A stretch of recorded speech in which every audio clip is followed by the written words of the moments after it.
Sir minister പറഞ്ഞോ. സഭയിൽ ഒരു പ്രശ്നം ഉന്നയിക്കാൻ ശരിയായ രീതിയുണ്ടല്ലോ, നോട്ടീസ് ഉന്നയിച്ചുകൊണ്ട്. അതിന് പകരം എന്തിനാണ് പ്രതിപക്ഷ നേതാവും പ്രതിപക്ഷവും ഈ രീതി അവലംബിക്കുന്നത്? ശരിയായ രീതിയിൽ ഒരു ചർച്ചയെ അഭിമുഖീകരിക്കാൻ ധൈര്യമില്ലാത്തതുകൊണ്ടല്ലേ? ബഹുമാനപ്പെട്ട പ്രതിപക്ഷ നേതാവിനോട് പ്ലീസ് അദ്ദേഹത്തോട് പറഞ്ഞോട്ടെ. ഇന്നലെ ഈ ഗാലറിയിൽ മുഴുവൻ കുട്ടികളായിരുന്നു. അവര് കണ്ടുപഠിക്കേണ്ട ഇതാണോ പാർലമെന്ററി പ്രൊസീഡിങ്സ്? കേരളത്തിൽ നമ്പാട് കുട്ടികൾ ഇന്നലെ ഗാലറിയിൽ ഇരുന്നപ്പോ അവര് കണ്ടത് നിങ്ങളുടെ പ്രതിഷേധമായിരുന്നു. സ്പീക്കറുടെ മുഖം മറച്ചിട്ട്. ജനാധിപത്യത്തിന് ഭൂഷണമല്ലാതെ ഒരു നിയമസഭാ സ്പീക്കറുടെ മുഖം മറച്ച്, സ്പീക്കർക്കും റൈറ്റ് ഉണ്ട്, നിയമസഭാ സ്പീക്കറുടെ മുഖം മറച്ചുകൊണ്ട് ഇതാണോ കുട്ടികൾ നാളെ പഠിക്കേണ്ടത്? നിങ്ങളിൽ നിന്നാണോ ജനാധിപത്യം പഠിക്കേണ്ടത്? പാർലമെന്ററി പ്രൊസീഡിങ്സ് പഠിക്കേണ്ടത് നിങ്ങളിൽ നിന്നാണ്? കുട്ടികൾ കേരളത്തിലെ സ്കൂളുകളിൽ നിന്ന് കുട്ടികൾ വന്നു നിയമസഭ കാണാൻ. അവര് കണ്ടത് സ്പീക്കർ ആക്ഷേപിക്കുന്നതാ, സ്പീക്കർ മുഖം മറക്കുന്നതാ.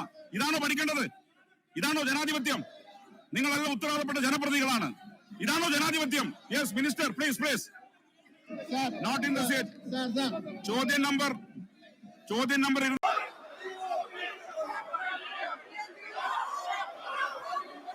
പ്ലീസ്.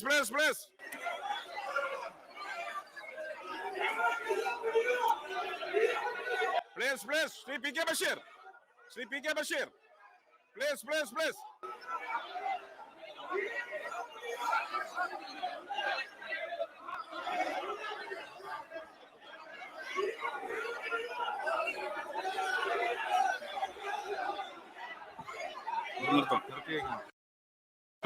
ചോദ്യോത്തരം പ്ലീസ്.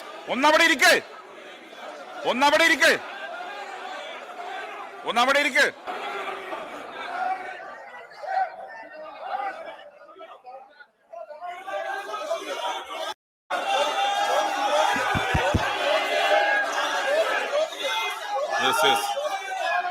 ചോദ്യോത്തര വേള നിർത്തിവെക്കുകയാണ്. സഭ അല്പസമയം നിർത്തിവെക്കുന്നു.